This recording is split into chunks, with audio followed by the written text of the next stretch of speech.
Hello दोस्तों, नमस्कार। स्वागत है आपका मेरे YouTube channel blue rays academy में। मैं हूं डॉक्टर अनूप सिंह बघेल और हाजिर हूं आपके सामने एक नए टॉपिक के साथ।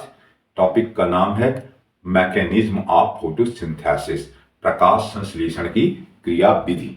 तो बच्चों, हम लोगों को पढ़ना है प्रकाश संश्लेषण के अंतर्गत उसकी क्रिया विधि, ठीक है ना। तो नेक्स्ट अपने को क्या देखना है, प्रकाश संश्लेषण के अंतर्गत क्रिया विधि, है ना। तो अपन नेक्स्ट हेडिंग क्या ले रहे हैं कि मैकेनिज्म ऑफ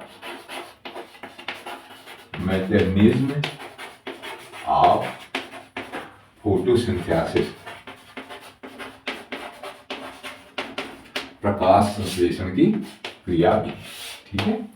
तो फोटोसिंथेसिस की मैकेनिज्म जो है, क्रिया विधि जो है, वो दो स्टेप में या दो फेज में कंप्लीट होती है।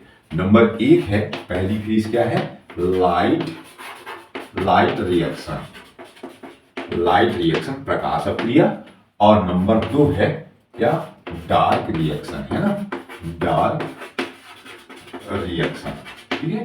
पहली है लाइट रिएक्शन और दूसरी है डार्क रिएक्शन। पहली है प्रकाश अपक्रिया और दूसरी है अंधकार अपक्रिया। तो अपने को स्टार्ट करना है कहां से, प्रकाश अपक्रिया, ठीक है ना।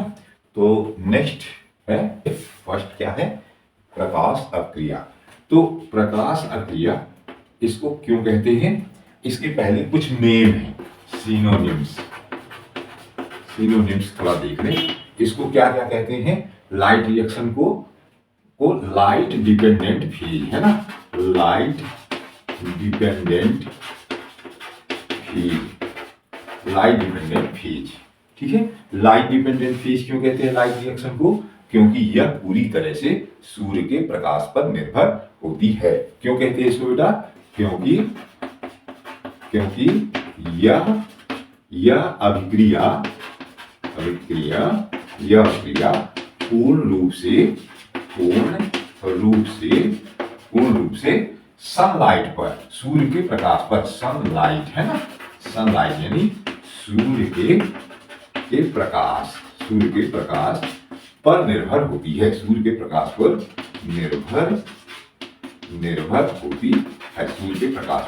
निर्भर होती है। इसलिए इसे क्या कहते हैं, लाइट डिपेंडेंट फेज कहते हैं। लाइट डिपेंडेंट फेज क्यों कहते हैं, क्योंकि यह पूरी तरह से सूर्य के प्रकाश पर, सनलाइट पर निर्भर होती है। इसलिए इसे क्या कहते हैं, लाइट डिपेंडेंट फेज कहते हैं, ठीक है ना। तो ये क्या हो गया, लाइट डिपेंडेंट फेज क्यों कहते हैं, ये पहला। दूसरा है कि इसे फोटोकेमिकल रिएक्शन भी कहते हैं, फोटोकेमिकल रिएक्शन, है ना, फोटोकेमिकल रिएक्शन। तो फोटोकेमिकल रिएक्शन क्यों कहते हैं इसको बेटा, इसको फोटोकेमिकल रिएक्शन क्यों कहते हैं, क्योंकि इसमें लाइट एनर्जी किसमें कन्वर्ट होती है, केमिकल एनर्जी में कन्वर्ट होती है। इसलिए इसे कहते हैं फोटोकेमिकल रिएक्शन। क्यों कहते हैं इसको, क्योंकि इसमें क्या होती है, लाइट एनर्जी जो है, लाइट एनर्जी किसमें कन्वर्ट होती है, लाइट एनर्जी केमिकल एनर्जी में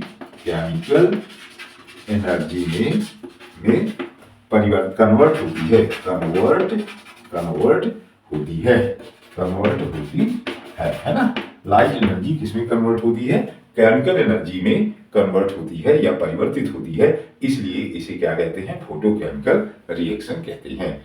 इसके बाद नेक्स्ट है कि हिल रिएक्शन, इसको हिल रिएक्शन भी कहते हैं, हिल रिएक्शन, ठीक है, हिल रिएक्शन भी इसको कहते हैं। हिल रिएक्शन क्यों कहते हैं, क्योंकि इस को सबसे पहले किसने देखा था, किसने दिया है, रॉबर्ट हिल ने प्रस्तुत किया है। इसे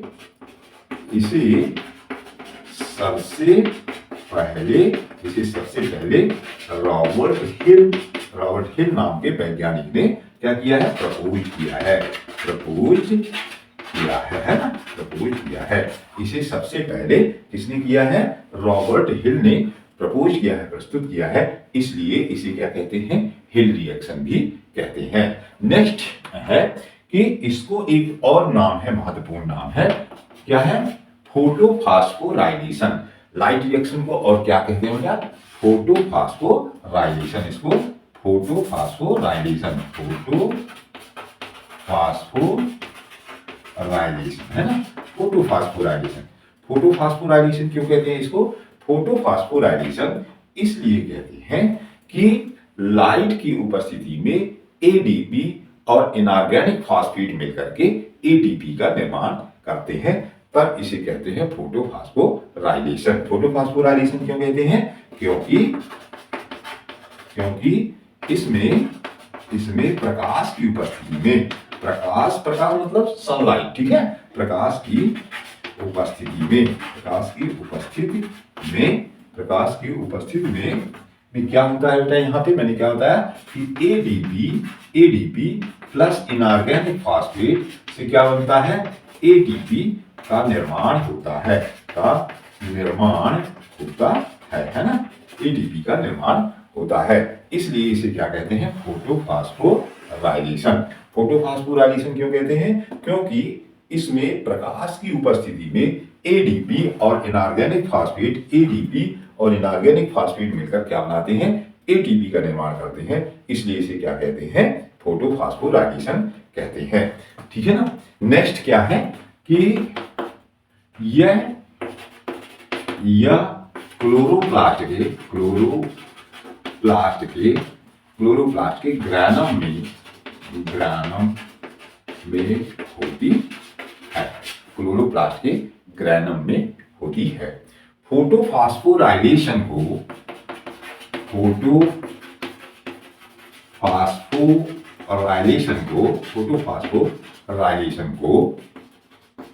फोटोफास्फोराइलेशन को फ्रैंकिल नाम के वैज्ञानिक ने फ्रैंकिल नाम के वैज्ञानिक ने कब 1954 में रोडोस्पाइरिलम रूब्रम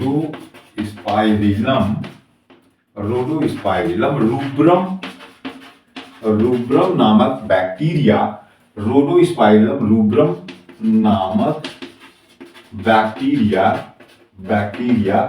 के क्रोमैटोफोर में देखा था।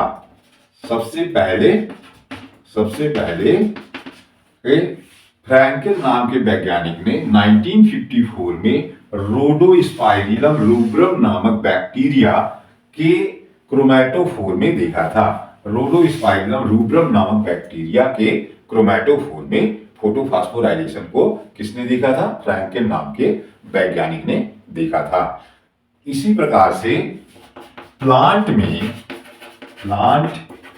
के क्लोरोप्लास्ट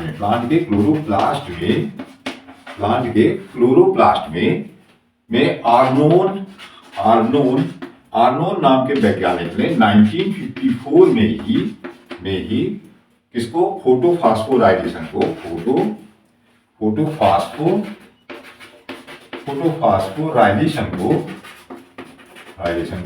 देखा था। ठीक है, देखा था। फोटोफास्फोराइलेशन को किसमें देखा था? प्लांट के क्लोरोप्लास्ट में आर्नोन नाम के वैज्ञानिक ने 1954 में फोटोफास्फोराइलेशन को देखा था। बैक्टीरिया के क्रोमैटोफोर में किसने देखा था? फ्रैंकिल ने देखा था। और प्लांट में किसने देखा है? आर्नोन ने देखा है। बहुत इंपॉर्टेंट है। जो फोटोफास्फोराइलेशन है, ये दो प्रकार का होता है। फोटोफास्फोराइलेशन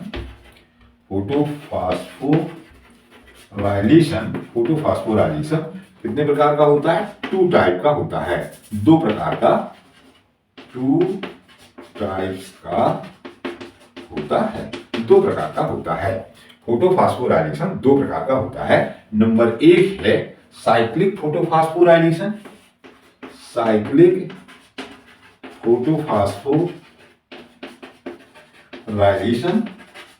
और दूसरा है नॉन साइक्लिक फोटोफास्फोराइलेशन।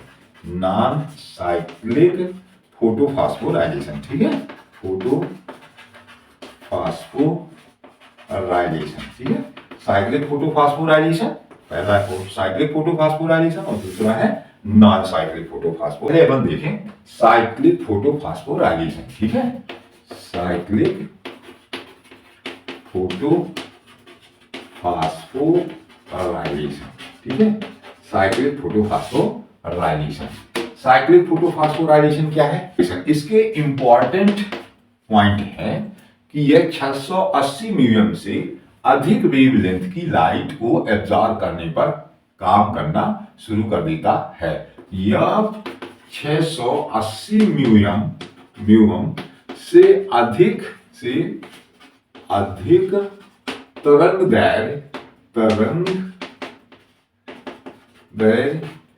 दैर्घ्य की लाइट, 680 म्यूएम से अधिक तरंग दैर्घ्य या वेवलेंथ की लाइट को एब्जॉर्ब करने पर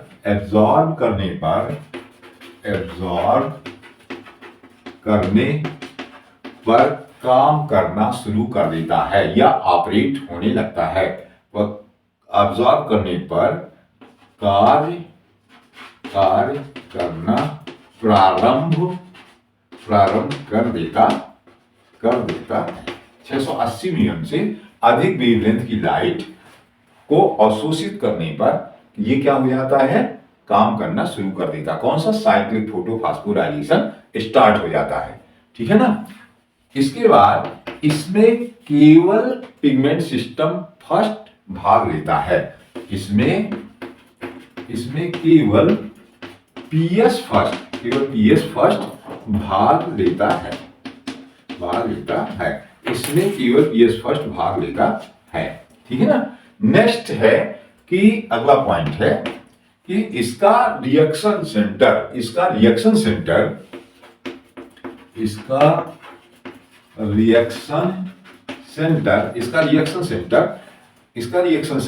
P700 होता है। मतलब ये क्या है कि 680 म्यूएम से अधिक तरंग दैर्घ्य की लाइट को, क्या मतलब किसको? P700 को, 680 म्यूएम से अधिक तरंग दैर्घ्य की लाइट मतलब P700 की लाइट को एब्जॉर्ब करने पर ये क्या हो जाता है? ऑपरेट होना शुरू हो जाता है। साइक्लिक फोटोफॉस्फोराइलेशन जो है वो स्टार्ट हो जाता है। मतलब इसमें जो क्लोरोफिल का एंटीना है यानी पिगमेंट सिस्टम जो है वो क्या हो जाता है? एक्टिव हो जाता है और ये प्रक्रिया जो है साइक्लिक फोटोफॉस्फोराइलेशन की शुरू हो जाती है। तो इसका रिएक्शन सेंटर कितना होता है? P700 होता है। इसमें पाथ ऑफ इलेक्ट्रॉन जो है वो साइक्लिक होता है। चीजें अपनी जगह पे स्थिर रहती हैं, केवल इलेक्ट्रॉन जो है वो साइक्लिक फॉर्म में घूमता है। तो नेक्स्ट पॉइंट क्या हो जाएगा कि इसमें पाथ ऑफ इलेक्ट्रॉन जो है, पाथ ऑफ इलेक्ट्रॉन साइक्लिक होता है ना, साइक्लिक होता है। इलेक्ट्रॉन का रास्ता जो है वो क्या होता है? चक्रीय होता है। इसलिए इसे क्या कहते हैं? साइक्लिक फोटोफॉस्फोराइलेशन कहते हैं। इसमें जो केमिकल हैं वो अपनी जगह पे स्थिर रहते हैं, वो मूव नहीं करते। इसमें कौन मूव करता है? इलेक्ट्रॉन मूव करते हैं और वो जिस जगह से मूव करके जाते हैं उसी जगह वापस आ जाते हैं। इसलिए इसे कहते हैं साइक्लिक फोटोफॉस्फोराइलेशन कहते हैं। नेक्स्ट क्या है कि इसमें फोटोलिसिस ऑफ वाटर नहीं होता। पानी का प्रकाशीय अपघटन जो है साइक्लिक फोटोफॉस्फोराइलेशन में नहीं होता। इसमें फोटोलिसिस ऑफ वाटर नहीं होता। फोटोलिसिस ऑफ वाटर नहीं होता है ना, नहीं होता है। पानी का प्रकाशीय अपघटन नहीं होता है, इसलिए यहां ऑक्सीजन रिलीज नहीं होती। साइक्लिक फोटोफॉस्फोराइलेशन में ऑक्सीजन रिलीज नहीं होती। तो इसलिए यहां ऑक्सीजन यानी O2, यहां ऑक्सीजन जो है रिलीज नहीं होती है ना, रिलीज नहीं होती है, ठीक है। इसके अलावा इसमें NADPH2 का निर्माण भी नहीं होता। इसमें NADP से NADPH2 का निर्माण भी नहीं होता, ठीक है ना। इसलिए यहां नेक्स्ट क्या लिखेंगे कि यहां NADP से nicotinamide adenine dinucleotide phosphate, nicotinamide adenine dinucleotide phosphate. NAD का फुल फॉर्म क्या है बेटा, मैं यहाँ पे लिख देता हूँ। एनएडी का फुल फॉर्म NADP, NADP का फुल फॉर्म क्या है, निकोटिनामाइड एडिनाइन डाइन्यूक्लियोटाइड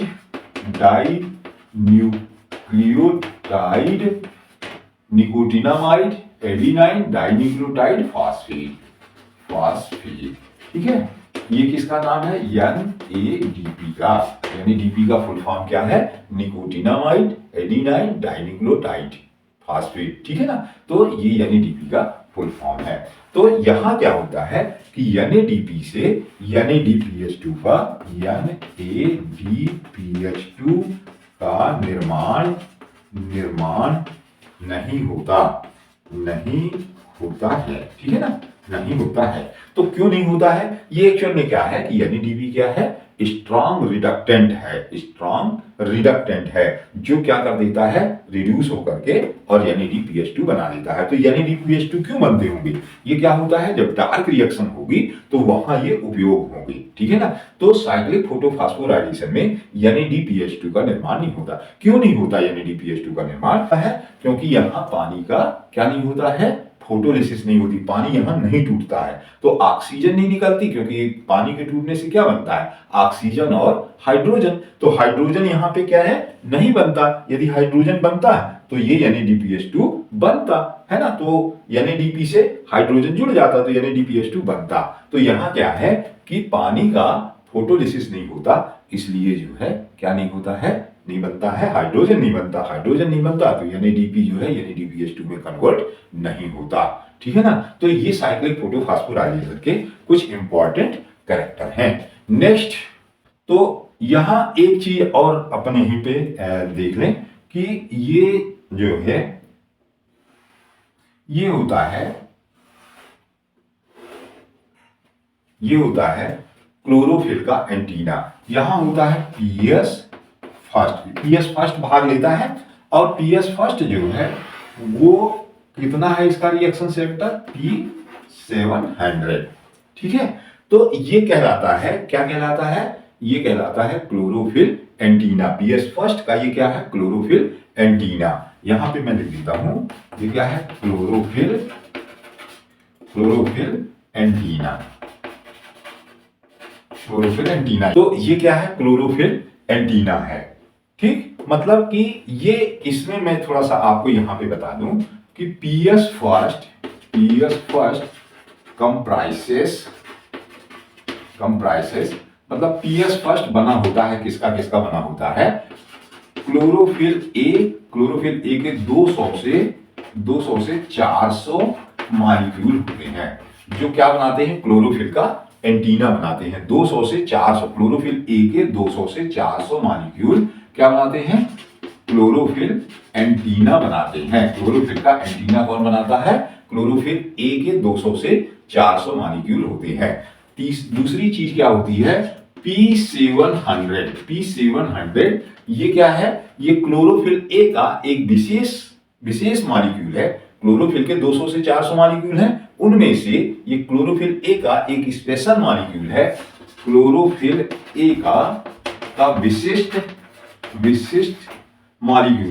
विशिष्ट मॉलिक्यूल है, क्लोरोफिल ए का विशिष्ट मॉलिक्यूल है, जो क्या करता है, 700 म्यूएम की वेवलेंथ को अवशोषित करता है। जो 700 म्यूएम की वेवलेंथ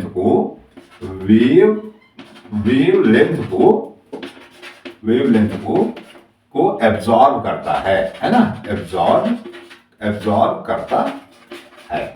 ठीक है ना, P700 जो है वो क्लोरोफिल का एक विशिष्ट मॉलिक्यूल है, जो 700 म्यूएम की तरंगदैर्घ्य की वेवलेंथ को अवशोषित करता है। एक और इसमें, एक ये हो गया, और एक चीज इसमें क्या होती है, कैरोटीनॉइड, क्योंकि इसको तेज लाइट से जलने से कौन बचाएगा, कैरोटीनॉइड और फाइकोबिलेंस। तो कैरोटीनॉइड यहाँ होते हैं, एल्गी में क्या होते हैं, फाइकोबिलेंस होते हैं। तो कैरोटीनॉइड्स जो हैं इसके 50 मॉलिक्यूल 50 मॉलिक्यूल्स जो हैं मॉलिक्यूल्स वो इसमें होते हैं, किसमें, पीएस फर्स्ट में। जो क्लोरोफिल एंटीना ये बना हुआ है इसमें बीच बीच में कैरोटीनॉइड्स के मॉलिक्यूल होते हैं जो क्या करते हैं, तेज लाइट को अवशोषित करके क्लोरोफिल ए को पहुंचाते रहते हैं आवश्यक तरंगदैर्घ्य की, जिसमें कि वो फोटोसिंथेसिस कर सके, तो वहां वो भेजते रहते हैं। तो इस तरह से ये क्या है कि पीएस फर्स्ट जो है वो बना होता है किसका किसका, क्लोरोफिल ए का, P700 का, और कैरोटीनॉइड इस पे होते हैं। ठीक है, तो ये बात मेरे ख्याल से आपको मुझे लगता है समझ में आ रही होगी। हाँ, तो ये तो क्लियर हो गया ना। अब इसके बाद यहां से अपन फिर शुरू करें। तो यहाँ क्या होता है बेटा कि यहाँ अपन क्या करते हैं कि पिगमेंट सिस्टम फर्स्ट को यहाँ दो क्वांटा लाइट जो है, लाइट एनर्जी दी जाती है। जब 2 क्वांटा लाइट एनर्जी देते हैं तो इसके जो क्लोरोफिल मॉलिक्यूल है उसके आउटर ऑर्बिटल से जो इलेक्ट्रॉन है वो एक्साइट होकर के और कहां चले जाते हैं, P700 में, और P700 से जो इलेक्ट्रॉन है वो एक्साइट होकर के और कहां आ जाते हैं, यहां पर आ जाते हैं। एक प्रोटीन होती है जो आयरन और सल्फर युक्त होती है, आयरन और सल्फर कंटेनिंग एक प्रोटीन होती है, वो वहां पे ये इलेक्ट्रॉन जो है वो आ जाते हैं। जब 2 क्वांटा की लाइट देते हैं तो पिगमेंट सिस्टम एक्चुअल में यहाँ पे होता ये है कि ये इस तरह का है।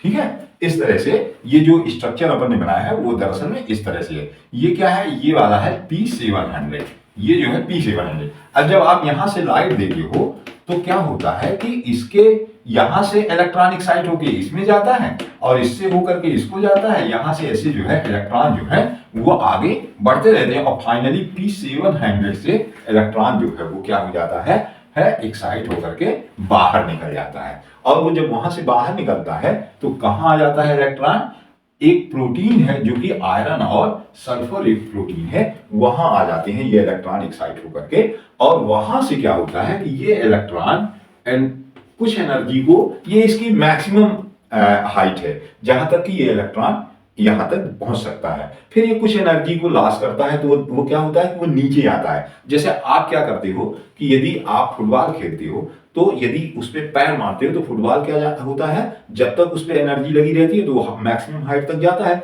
फिर जैसे जैसे एनर्जी लॉस होती है तो वो क्या होता है उसी रास्ते से नीचे आने लगता है। लेकिन अपन अध्ययन की सुविधा के लिए इसे थोड़ा इस तरह से साइक्लिक फॉर्म में पढ़ेंगे, है ना, थोड़ा समझने के लिए। तो आता वो इसी उससे है, ठीक है, जहां से गया है उसी रास्ते से आता है, लेकिन अपन थोड़ा अध्ययन की सुविधा के लिए इस तरह का डायग्राम थोड़ा एक्सपेंडेड बना लेते हैं। तो ये इलेक्ट्रॉन कहां चला गया, ये प्रोटीन में, और यहां से इस प्रोटीन से ये इलेक्ट्रॉन जो है कुछ एनर्जी का लॉस करके कहां चला जाता है, एक सबस्टेंस होता है फेरिडॉक्सिल रिड्यूसिंग सबस्ट्रेट, फेरिडॉक्सिल रिड्यूसिंग सबस्ट्रेट में चला जाता है। फेरिडॉक्सिल रिड्यूसिंग सबस्ट्रेट में, फेरिडॉक्सिल रिड्यूसिंग सबस्ट्रेट में चला जाता है। और FRS से ये इलेक्ट्रॉन और एनर्जी लॉस करता है और कहां चला जाता है, FD में चला जाता है। FD मतलब फेरिडॉक्सिल में, फेरिडॉक्सिल में चला जाता है, फेरिडॉक्सिल, है ना। फेरिडॉक्सिल रिड्यूसिंग सबस्ट्रेट जो है उससे ये इलेक्ट्रॉन कहां चला गया है, फेरिडॉक्सिल में। और जब ये फेरिडॉक्सिल से ये इलेक्ट्रॉन जो है वो नीचे आता है, ये फेरिडॉक्सिल से ये इलेक्ट्रॉन और एनर्जी जब लॉस करता है तो ये क्या हो जाता है, यहाँ पे ये और एनर्जी लॉस करता है तो यहाँ पे क्या होता है, एक फोटोफॉस्फोराइलेशन होता है। फोटोफॉस्फोराइलेशन किसको कहते हो, ADP प्लस इनऑर्गेनिक फॉस्फेट से क्या बनता है, ATP बनता है। और ATP के बाद यहां से इलेक्ट्रॉन आ जाता है साइटोक्रोम B6 में, साइटोक्रोम B6 में जब आता है इलेक्ट्रॉन तो क्या होता है, एक फोटोफॉस्फोराइलेशन होता है। इसके बाद ये इलेक्ट्रॉन जो है फिर से जो है फिर से और एनर्जी लॉस करता है और आ जाता है कहां पे, साइटोक्रोम F में आ जाता है। और जब साइटोक्रोम F में आता है तो फिर से एक फोटोफॉस्फोराइलेशन होता है, ADP प्लस इनऑर्गेनिक फॉस्फेट से एटीपी का निर्माण होता है ना। ठीक है, तो क्या है, यहां से इलेक्ट्रॉन एक्साइट हुआ था, 2 क्वांटा लाइट एनर्जी आपने दी, और वो क्या हुआ था, इस पैटर्न पे यहां P700 तक गया, और P700 से क्या हो गया, एक्साइट होकर के, और वो कहां चला गया है, अधिकतम ऊर्जा लेवल पे चला गया है एक प्रोटीन पे जो आयरन और सल्फर कंटेनिंग होती है। और ये जो प्रोटीन है, इससे इलेक्ट्रॉन अपनी कुछ ऊर्जा क्या करता है, रिलीज करता है, हराशित करता है या कम होती है, तो वो किस में पहुंच जाता है, एफआरएस में पहुंच जाता है, रिडक्शन रिड्यूसिंग सबस्ट्रेट में पहुंच जाता है, और वहां से और अधिक इलेक्ट्रॉन एनर्जी लॉस करता है, तो कहां पहुंच जाता है, फेरिडॉक्सिन में। और जब फेरिडॉक्सिन से एनर्जी रिलीज होती है तो वो क्या हो जाता है, एक फोटोफॉस्फोराइलेशन का निर्माण होता है। फोटोफॉस्फोराइलेशन में एडीपी और इनऑर्गेनिक फॉस्फेट से क्या बनता है, एटीपी बनता है, और इलेक्ट्रॉन आ जाता है साइटोक्रोम B6 में, और साइटोक्रोम B6 से इलेक्ट्रॉन जब साइटोक्रोम F में आता है तो एक दूसरा फोटोफॉस्फोराइलेशन होता है जिसमें एडीपी और इनऑर्गेनिक फॉस्फेट से एटीपी बनता है। और फिर इसके बाद इलेक्ट्रॉन जो है वो और एनर्जी लॉस करके कहां चला जाता है, प्लास्टोसाइनिन में, प्लास्टोसाइनिन, ठीक है, प्लास्टोसाइनिन में ये इलेक्ट्रॉन चला जाता है। प्लास्टोसाइनिन क्या है, एक कॉपर युक्त प्रोटीन है, बहुत इंपॉर्टेंट है। प्लास्टोसाइनिन कैसी है, ये कॉपर युक्त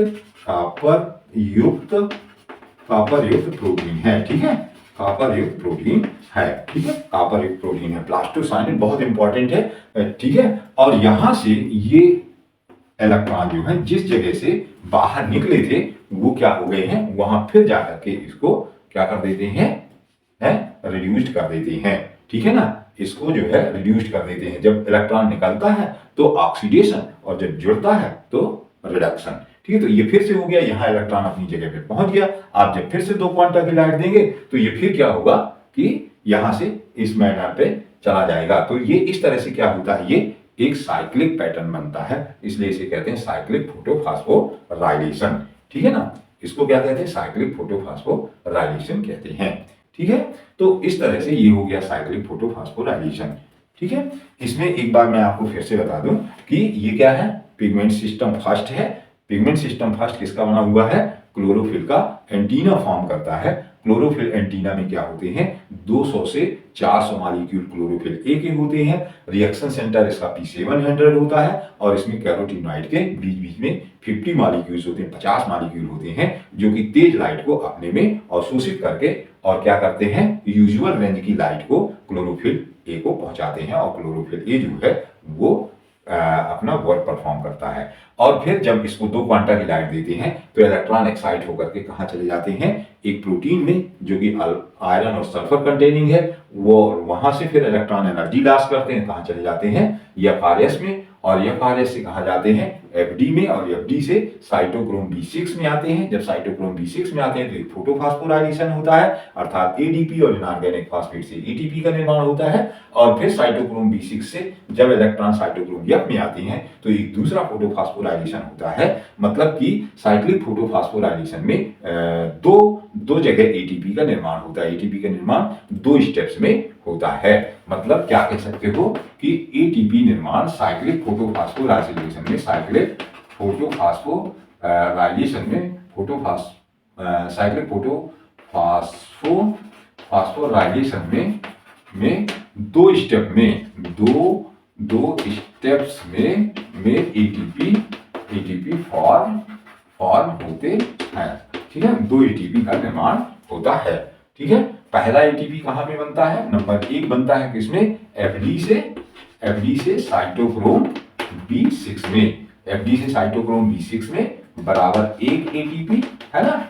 और दूसरा कहां पे बनता है बेटा, साइटोक्रोम B6 से साइटोक्रोम F के बीच बराबर 1 एटीपी है ना। तो दो जगह जो है एटीपी का निर्माण होता है। एक और इंपॉर्टेंट कैरेक्टर है कि अंतिम रूप में प्लास्टोसाइनिन से इलेक्ट्रॉन किस में जाता है, P700 में जाता है। मतलब क्लोरोफिल एंटीना में अंतिम रूप से इलेक्ट्रॉन का ट्रांसफर कौन करता है, प्लास्टोसाइनिन, जो कि क्या है, एक कॉपर युक्त प्रोटीन है, कॉपर युक्त प्रोटीन है। तो एक और ये इंपॉर्टेंट पॉइंट है साइक्लिक फोटोफॉस्फोराइलेशन का। तो इस तरह से ये क्या हो गया, साइक्लिक फोटोफॉस्फोराइलेशन। अब इसके तो नेक्स्ट है नॉन साइक्लिक फोटोफॉस्फोराइलेशन, ठीक है, non cyclic photophosphorylation, non cyclic photophosphorylation, अचक्रीय फोटोफॉस्फोराइलेशन। इसमें क्या होता है कि ये सिस्टम जो है ये 680 म्यूएम से कम वेवलेंथ की लाइट को अवशोषित करने पर क्या होता है, काम करना शुरू कर देता है। यह 680 म्यूएम से कम तरंग दैर्घ्य की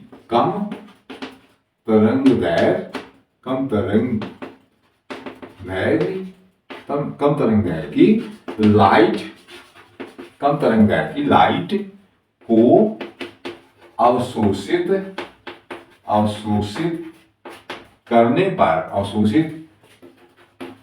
करने पर क्या हो जाता है, ऑपरेट होता है ना, ऑपरेट होता है मतलब काम करना शुरू कर देता है, काम करना प्रारंभ कर देता है, ऑपरेट होता है मतलब कार्य करना प्रारंभ कर देता है। यह सिस्टम 680 म्यूएम से कम तरंग दैर्घ्य 680 म्यूएम से कम तरंग दैर्घ्य की लाइट को अवशोषित करने पर ऑपरेट होने लगता है, ऑपरेट यानी कि काम करना प्रारंभ कर देता है, ठीक है। इसमें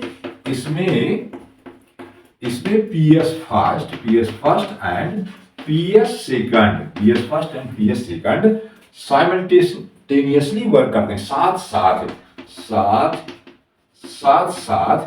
कार्य करना प्रारंभ कर देते हैं, कार्य करते हैं, साथ कार्य करते हैं, ठीक है। इसमें PS फर्स्ट PS सेकंड साथ कार्य करते हैं, ठीक है। वहां क्या था, केवल PS फर्स्ट काम कर रहा था, यहां दोनों जो है साथ काम करते। नेक्स्ट पॉइंट क्या है कि यहां पाथ ऑफ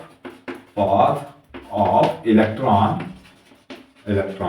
कैसा होता है, यूनिडायरेक्शनल होता है, यूनिडायरेक्शनल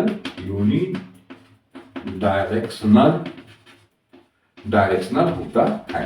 पाथ ऑफ इलेक्ट्रॉन जो है वो कैसा होता है, एक दिशी होता है, मतलब इलेक्ट्रॉन जाता है तो वापस नहीं आता है, यूनिडायरेक्शनल होता है। नेक्स्ट इसमें फोटोलिसिस ऑफ वाटर होता है, ठीक है। इसमें क्या होता है बेटा, फोटोलिसिस ऑफ वाटर होता है। इसलिए यहां क्या होता है, ऑक्सीजन रिलीज होती है, ऑक्सीजन क्या होती है बेटा, रिलीज होती है। फोटोलिसिस ऑफ वाटर होता है, इसलिए यहां ऑक्सीजन निष्कासित होती है, निकलती है। नेक्स्ट इसमें जो है NADP से NADPH2 का निर्माण होता है, क्योंकि पानी जो है वो टूट करके ऑक्सीजन और हाइड्रोजन बनाता है। तो इसमें क्या होता है, इसमें NADP से क्या बनता है, NADPH2 का निर्माण होता है, ठीक है ना, NADPH2 का निर्माण होता है। ये NADPH2 मैंने बताया था कि क्यों बनते हैं, क्योंकि ये डार्क रिएक्शन में उपयोग होंगे। ATP और NADPH2 लाइट रिएक्शन में बनते हैं और कहाँ उपयोग होते हैं, अंधकार अभिक्रिया में, डार्क रिएक्शन में जब अपन पढ़ेंगे तो वहां देखेंगे कि ये उपयोग होते हैं। तो यहाँ क्या होता है, NADP से NADPH2 का निर्माण होता है, ठीक है। एक चीज और है, बहुत इंपॉर्टेंट है कि फोटोलिसिस ऑफ वाटर में यहाँ 2 मिनरल्स काम करते हैं। फोटोलिसिस ऑफ वाटर में मिनरल्स जो लगते हैं कैटालिस्ट के रूप में फोटोलिसिस करने में यूज होते हैं। तो फोटोलिसिस ऑफ वाटर में Mn++ मैंगनीज है ना, एंड क्लोराइड आयन, ठीक है, एंड क्लोराइड आयन भाग लेते हैं, है ना, क्लोराइड आयन भाग लेते हैं। इसके अलावा एक एंजाइम कॉम्प्लेक्स भी यहाँ पे भाग लेता है। इसके अलावा एक एंजाइम कॉम्प्लेक्स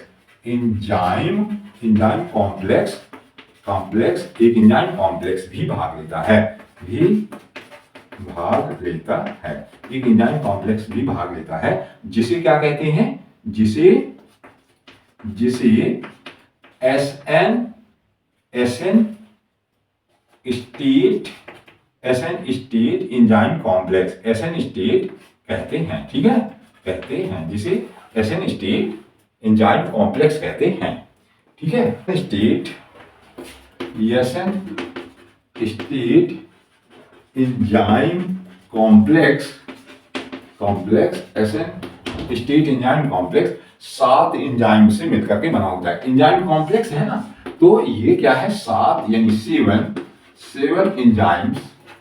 एंजाइम्स से मिलकर बना होता है, 7 एंजाइम्स से मिलकर बना होता है ना। 7 कौन कौन से 7 है, S0, S1, S2, S2, S3 and S4 से मिलकर के बना होता है, ठीक है। तो क्या क्या भाग लेते हैं, मैंगनीज क्लोराइड आयन और एसएन स्टेट एंजाइम कॉम्प्लेक्स, ये क्या काम करते हैं, सब मिलकर के फोटोलिसिस ऑफ वाटर करते हैं, पानी का प्रकाशी अपघटन करते हैं, जिससे क्या होता है, ऑक्सीजन निकलती है और हाइड्रोजन जो है वो पृथक होकर के और कहां चले जाते हैं, NADP से जुड़कर NADPH2 बना लेते हैं। ये NADPH2 कहां जाके उपयोग हो जाते हैं बेटा, अंधकार अभिक्रिया में, ठीक है। तो ये है, इसके बाद ठीक है, नॉन साइक्लिक फोटोफॉस्फोराइलेशन की क्रियाविधि अपने को देखनी है। तो यहाँ ये क्या काम कहां से शुरू होता है, ये है PS, ये कहलाता है PS सेकंड, ठीक है, PS सेकंड, ठीक। PS सेकंड जो है वो किसका किसका बना होता है, थोड़ा इसको लिख लीजिए आप। PS सेकंड, PS फर्स्ट का आपने देखा है, PS सेकंड कंप्राइसेस, PS सेकंड किसका किसका बना होता है, इसमें क्लोरोफिल ए के 200 मॉलिक्यूल्स होते हैं, 200, तो इसमें क्लोरोफिल ए के 200 मॉलिक्यूल होते हैं, ठीक है, 200 मॉलिक्यूल होते हैं क्लोरोफिल ए के, ठीक है। इसके बाद यहां P680 क्या होता है, रिएक्शन सेंटर होता है, रिएक्शन सेंटर होता है, P680 रिएक्शन सेंटर होता है। इसके अलावा इसमें chlorophyll B, C and D के, chlorophyll B, C and D के 200 मॉलिक्यूल होते हैं, ठीक है। और कैरोटीनॉइड के 50 मॉलिक्यूल होते हैं, 50 मॉलिक्यूल। तो ये मिलकर के सब क्या बनाते हैं, ये सब मिलकर क्या बनाते हैं, पिगमेंट सिस्टम सेकंड बनाते हैं। क्लोरोफिल ए के 200 मॉलिक्यूल होते हैं, 200 मॉलिक्यूल ये क्या बनाते हैं, क्लोरोफिल का एंटीना बनाते हैं ना, क्लोरोफिल एंटीना कौन बनाता है, क्लोरोफिल ए के 200 मॉलिक्यूल क्लोरोफिल एंटीना बनाते हैं। P680 रिएक्शन सेंटर होता है, क्लोरोफिल बी, सी और डी जो है उसके 200 मॉलिक्यूल होते हैं, किसमें, पिगमेंट सिस्टम सेकंड में। और कैरोटीनॉइड के कितने होते हैं, 50 मॉलिक्यूल होते हैं। तो ये जो है PS सेकंड का, PS फर्स्ट का मैं ऑलरेडी बता चुका हूं कि PS सेकंड में क्या होता है, क्लोरोफिल ए के 200 से 400 मॉलिक्यूल थे, रिएक्शन सेंटर P700 था और कैरोटीनॉइड के 50 मॉलिक्यूल थे, ठीक है ना। तो इसको नोट कर लीजिएगा, ये इंपॉर्टेंट चीज है, ठीक है। हाँ, तो इसके बाद अपन पढ़ रहे हैं क्या, क्लोरोफिल PS सेकंड का क्या बनाता है, ये क्या है, क्लोरोफिल एंटीना है ना, क्लोरोफिल एंटीना जैसा मैंने बताया। इसका रिएक्शन सेंटर अपन कितना है, P680, क्योंकि ये 680 है, उससे कम वेवलेंथ की लाइट में क्या हो जाता है, काम करना शुरू कर देता है। और यहां अपन दो क्वांटा की लाइट जो है अपन इसको देते हैं, है ना, 2 क्वांटा की लाइट जो है इसको अपन देते हैं, ठीक है। अब इसके बाद यहां क्या होता है कि एक चीज बहुत इंपॉर्टेंट है, पहले अपन देख लें, फोटोलिसिस ऑफ वाटर। तो यहाँ पानी के 4 मॉलिक्यूल जो है 4H2O वो क्या होते हैं, टूटते हैं। इसको तोड़ने के लिए क्या क्या लगा है, अपन ने बात कर ली है ना, क्या क्या बात कर ली है, Mn++ क्लोराइड आयन और SN स्टेट एंजाइम कॉम्प्लेक्स, है ना, ये चीजें लगी हैं। और ये इसको तोड़ करके क्या बना दिया है, 4OH नेगेटिव और +4H+, है ना, 4 ठो हाइड्रोजन आयन और 4 OH आयन जो है वो अलग हो गए फोटोलिसिस ऑफ वाटर, इसमें लाइट की प्रेजेंस में, ठीक है, लाइट की प्रेजेंस में। और ये जो है कैटालिस्ट है और ये क्या किए हैं, इनको तोड़ करके 4 OH और 4 H+ आयन बन गए, ठीक है। अब इसमें जो 4 OH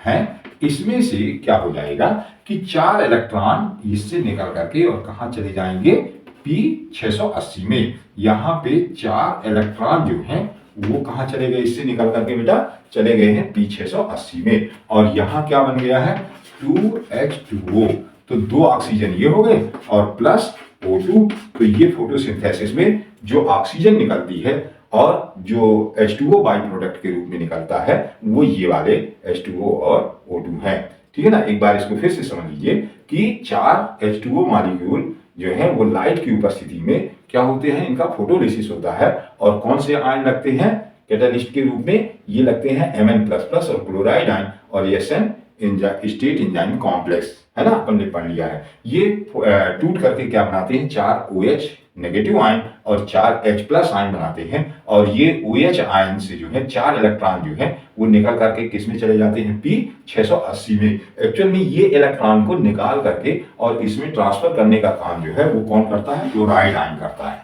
ठीक है। क्लोराइड आयन जो है इससे 4 इलेक्ट्रॉन को निकाल करके और किस में मूव करा देता है, P680 में। और फिर इससे क्या बन जाते हैं, 2 H2O बन जाते हैं। तो 4 हाइड्रोजन ये हो गए और 2 ऑक्सीजन ये हैं और 2 ऑक्सीजन जो है वो ये क्या है, फोटोसिंथेसिस में जो ऑक्सीजन निकलती है उस रूप में ये बाहर आ जाते हैं। अब जब 2 क्वांटम की लाइट देते हैं तो इसकी ये 4 इलेक्ट्रॉन जो है वो क्या होते हैं, एक्साइट होकर के कहां चले जाते हैं बेटा, यहाँ एक प्रोटीन होती है क्यूनॉन, है ना, क्वीनॉन।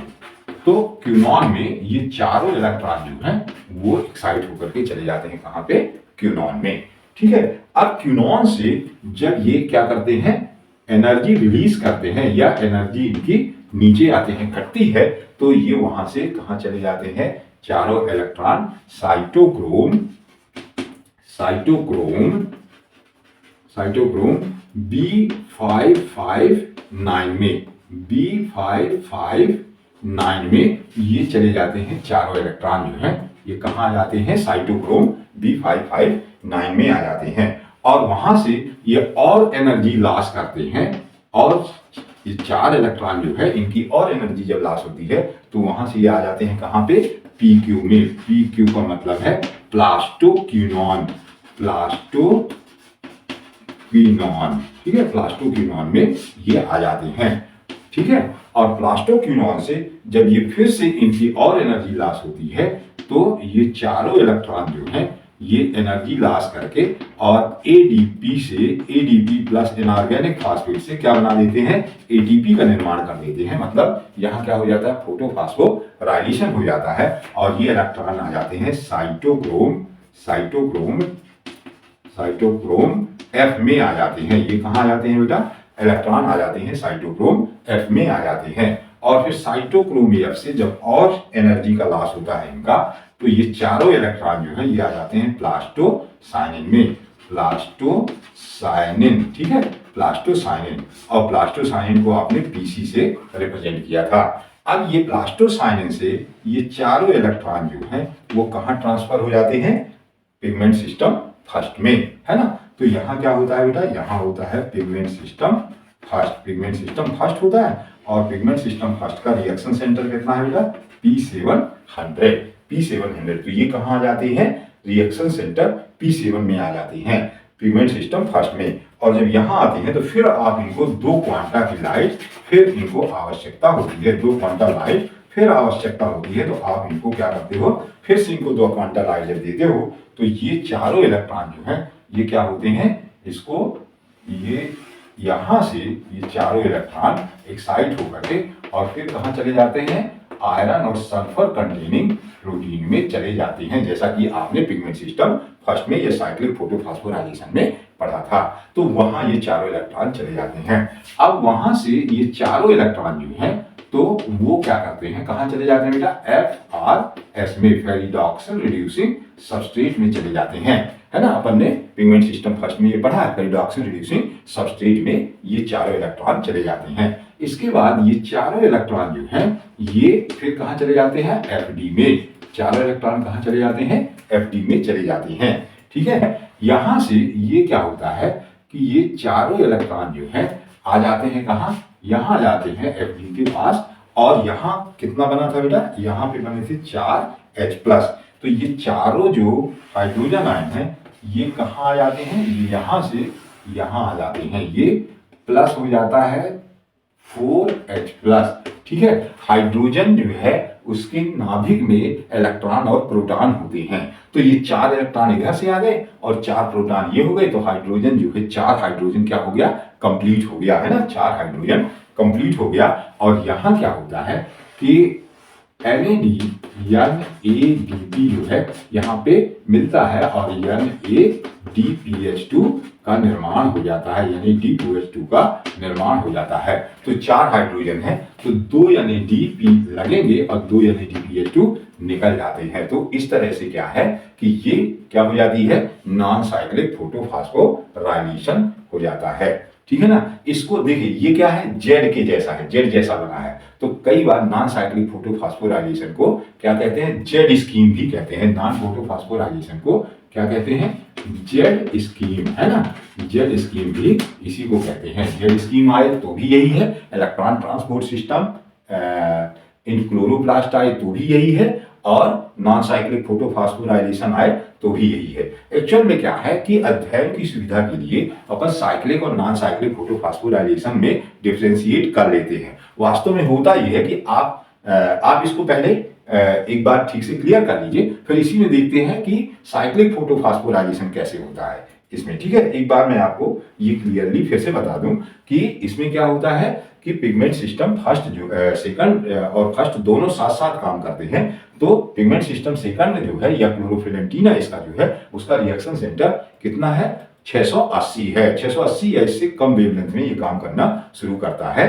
तो 680 है, इसको जब 2 क्वांटा की लाइट देते हैं तो इसमें जो फोटोलिसिस ऑफ वाटर से 4 इलेक्ट्रॉन आते हैं। फोटोलिसिस ऑफ वाटर होता है लाइट की प्रेजेंस में मैग्नीज और क्लोराइड आयन या स्टेट एंजाइम कॉम्प्लेक्स ये मिलकर के पानी को क्या कर देते हैं, ब्रेक कर देते हैं, और पानी टूट करके 4OH और 4H+ आयन बनाता है। तो 4OH से 4 इलेक्ट्रॉन निकल करके कहाँ चले जाते हैं, रिएक्शन सेंटर में चले जाते हैं, और इससे जो बचते हैं 4 OH उससे 2 H2O और 2 ऑक्सीजन मॉलिक्यूल जो है बाई प्रोडक्ट के रूप में निकलते हैं। और इससे ये चारों इलेक्ट्रॉन 2 क्वांटा लाइट पाने के बाद कहाँ चले जाते हैं, क्यूनॉन में। ठीक है, क्यूनॉन से ये चारों इलेक्ट्रॉन जो है एनर्जी लॉस करके कहाँ जाते हैं, साइटोक्रोम B559 में, 559 में, और वहां से चारों इलेक्ट्रॉन एनर्जी लॉस करते हैं तो कहाँ जाते हैं, प्लास्टोक्यूनॉन में। और प्लास्टोक्यूनॉन में से जब एनर्जी लॉस करते हैं तो एक फोटोफॉस्फोराइलेशन होता है और इलेक्ट्रॉन कहाँ आ जाते हैं बेटा, आ जाते हैं साइटोक्रोम F में। और साइटोक्रोम F में जब आते हैं तो ADP प्लस इनऑर्गेनिक फास्फेट से क्या बन जाता है, ATP का निर्माण हो जाता है। साइटोक्रोम F से चारों इलेक्ट्रॉन जो हैं वो कहाँ जाते हैं, प्लास्टोसाइनिन में। और प्लास्टोसाइनिन को मैंने क्या बताया था, कॉपर युक्त प्रोटीन है। ठीक है, और यही है जो कि इलेक्ट्रॉन को किससे, पिगमेंट सिस्टम सेकंड से पिगमेंट सिस्टम फर्स्ट में ट्रांसफर करती है। पिगमेंट सिस्टम सेकंड से इलेक्ट्रॉन को पिगमेंट सिस्टम फर्स्ट में कौन ट्रांसफर करता है, प्लास्टोसाइनिन। प्लास्टोसाइनिन कैसी प्रोटीन है, ये कॉपर युक्त प्रोटीन है। और ये इलेक्ट्रॉन कहाँ जाते हैं, पिगमेंट सिस्टम फर्स्ट के रिएक्शन सेंटर P700 में। ठीक है, और यहाँ फिर 2 क्वांटा की लाइट अपन देते हैं तो ये चारों इलेक्ट्रॉन एक्साइट होकर के कहाँ चले जाते हैं, ये आयरन और सल्फर कंटेनिंग प्रोटीन में चले जाते हैं। और वहां से ये चारों इलेक्ट्रॉन एनर्जी जब लॉस करते हैं तो कहाँ आते हैं, FRS में आते हैं, फेरिडॉक्सिल रिड्यूसिंग सबस्ट्रेट में आते हैं। और फेरिडॉक्सिल रिड्यूसिंग सबस्ट्रेट से चारों इलेक्ट्रॉन एनर्जी लॉस करके कहाँ चले जाते हैं, फेरिडॉक्सिन में चले जाते हैं। और फेरिडॉक्सिन में जाने के बाद यहाँ क्या होता है कि ये 4 इलेक्ट्रॉन और जो यहाँ पे 4 प्रोटॉन थे ये दोनों मिल करके हाइड्रोजन का जो न्यूक्लियस है, नाभिक है, वो कंप्लीट कर लेते हैं। और फिर क्या होता है, NADP के 2 मॉलिक्यूल जुड़ते हैं और 2 क्या बन जाते हैं, NADPH2 बन जाते हैं। और ये NADPH2 अंधकार अक्रिया में काम करेंगे। ठीक है ना, तो ये क्या है, इसका नॉन साइक्लिक फोटोफॉस्फोराइलेशन है, ये जेड स्कीम जो भी आप कहिए। अब देखिए एक्चुअल में क्या है कि अपन ने अध्ययन की सुविधा के लिए क्या किया था, इसको साइक्लिक और नॉन साइक्लिक में डिफरेंशिएट किया था। वास्तव में ये साइक्लिक और नॉन साइक्लिक में डिफरेंशिएट अलग अलग नहीं होते, एक ही जगह पर ये दोनों होते हैं। जैसे कि देखिए अब यहाँ आया है ना, अब इससे क्या है, FD से क्या हुआ था, FD से साइटोक्रोम ध्यान दीजिएगा, है ना, साइटोक्रोम B6 था, FD से साइटोक्रोम B6 था, और यहाँ क्या बना था बेटा, यहाँ पे बना था ATP, है ना। ADP प्लस इनऑर्गेनिक फॉस्फेट से क्या बना था, ATP का निर्माण हुआ था। मतलब एक फोटोफॉस्फोराइलेशन यहाँ हुआ था, है ना। और एक कहाँ हुआ था, साइटोक्रोम B6 से जब इलेक्ट्रॉन कहाँ आए थे, साइटोक्रोम F में आए थे, है ना। तो एक दूसरा क्या हुआ था photophosphorylation, ADP plus inorganic phosphate से क्या बना था, ATP का निर्माण हुआ था। तो इस तरह से क्या हुआ है कि एक फोटोफॉस्फोराइलेशन ये हुआ, एक फोटोफॉस्फोराइलेशन, अब फिर ये क्या हो गया, साइक्लिक फोटोफॉस्फोराइलेशन हो गया, है ना। तो होता एक्चुअल में क्या है कि ये यहां से इस तरह से इलेक्ट्रॉन जाते हैं और ऐसे जाकर के, और फिर ये होता है, और फिर इस तरह से ये नॉन साइक्लिक और साइक्लिक जो है ये साथ साथ दोनों चलते रहते हैं, ठीक है ना। साइक्लिक होता है, नॉन साइक्लिक होता है, फिर साइक्लिक होता है, फिर नॉन साइक्लिक होता है। इस तरह से जो है ये लाइट रिएक्शन की दोनों प्रक्रियाएं जो है वो साथ साथ चलती हैं। हम लोग अध्ययन की सुविधा के लिए इसको क्या करते हैं, अलग अलग पढ़ते हैं, ठीक है। साइक्लिक को अलग पढ़ लेते हैं, नॉन साइक्लिक को अलग पढ़ लेते हैं, लेकिन ऐसा नहीं है। क्या है, दोनों जो है वो साथ साथ ही चलते हैं, ठीक है। ऐसे जाएगा इलेक्ट्रॉन, इस तरह से गया और फिर यहाँ चक्कर लगाया और फिर इधर से वो निकल जाता है, ठीक है। तो क्या होता है, जब वो एक चक्कर लगाता है पूरा, तो क्या होते हैं कि एक बार में 3 ATP और प्लस 2 NADPH2 का निर्माण होता है एक चक्कर लगाने में। एक बार में कितना इधर से गया, तो देखिए एक ATP ये बना, एक ATP ये बना, एक ये है और एक ये है। तो जब ये इस तरह से जाता है और एक चक्कर लगाता है तो 3 ATP बनते हैं और आगे जाने पे 2 NADPH2 का निर्माण होता है। तो इस तरह से क्या है कि ये लाइट रिएक्शन फोटोसिंथेसिस की है। इसमें कुछ इंपॉर्टेंट पॉइंट और हैं, उनको अपन देख ले। एक दो पॉइंट है, तो हाँ, तो इंपॉर्टेंट पॉइंट नोट कर लीजिए कि साइटोक्रोम जो है, साइटोक्रोम एक प्रकार की कॉन्जुगेट प्रोटीन है, एक प्रकार की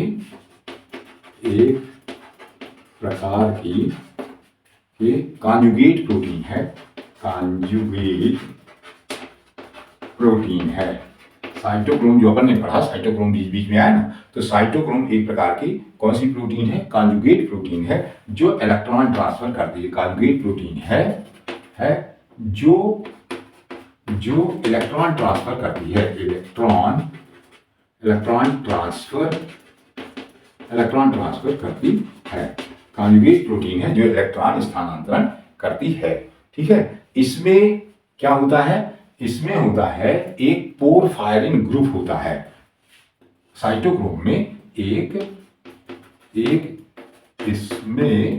इसमें एक पोर फायरिंग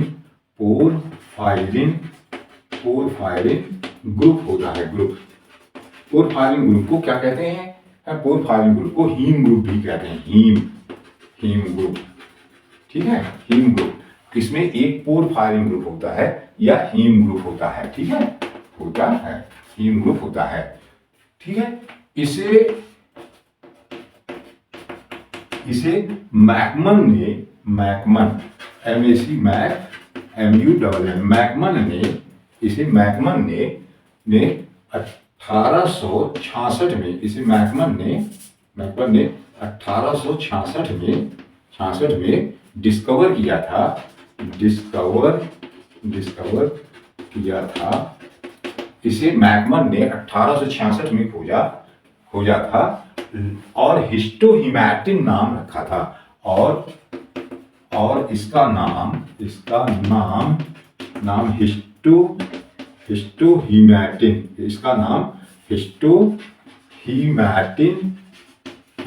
रखा, है ना। इसका नाम हिस्टोहीमैटिन रखा। मैकमन ने इसे 1866 में खोजा और इसका नाम हिस्टोहीमैटिन रखा। लेकिन क्रेडिट ऑफ डिस्कवरी, लेकिन खोज का श्रेय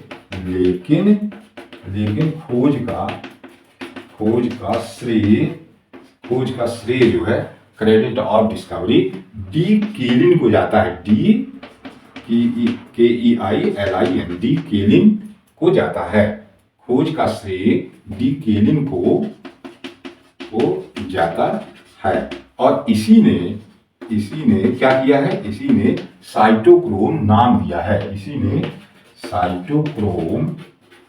साइटोक्रोम नाम दिया है, ठीक है, नाम दिया है, ठीक है।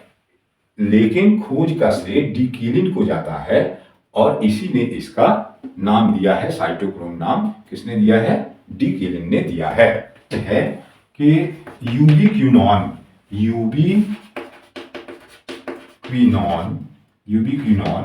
यूबिक्विनॉन को कोएंजाइम क्यू भी कहते हैं, कोएंजाइम क्यू, ठीक है, कोएंजाइम क्यू, यूबिक्विनॉन को कोएंजाइम क्यू भी कहते हैं। को आर ए मार्टन ने खोजा है, आर ए मार्टन ने खोजा है, यूबिक्विनॉन को आर ए मार्टन ने खोजा है और इसे कोएंजाइम क्यू और इसे कोएंजाइम क्यू जो है और इसे कोएंजाइम क्यू नाम क्रेन इट आल ने दिया है ना, क्रेन इट आल ने दिया है। यूबिक्विनॉन को किसने खोजा? आर ए मार्टन ने खोजा है और इसका कोएंजाइम क्यू जो है नाम दिया है किसने? क्रेन और उसके साथियों ने। इसके बाद एक और नोट कर लीजिए, तो एक और पॉइंट है कि ATP adenosine triphosphate adenosine triphosphate है, वो एडिनोसाइन ट्राइफॉस्फेट इसको मसल्स एक्सट्रैक्ट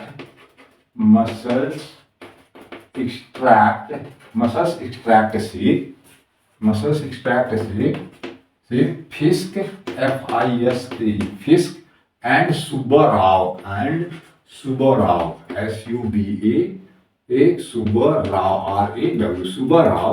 1929 में फिस्क और सुब्बाराव ने खोजा था, है ना, खोजा था, ठीक है।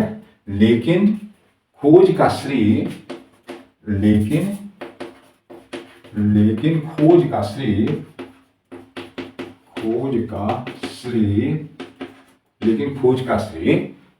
किसको जाता है? एफ लॉहमैन को जाता है, लॉहमैन 1929।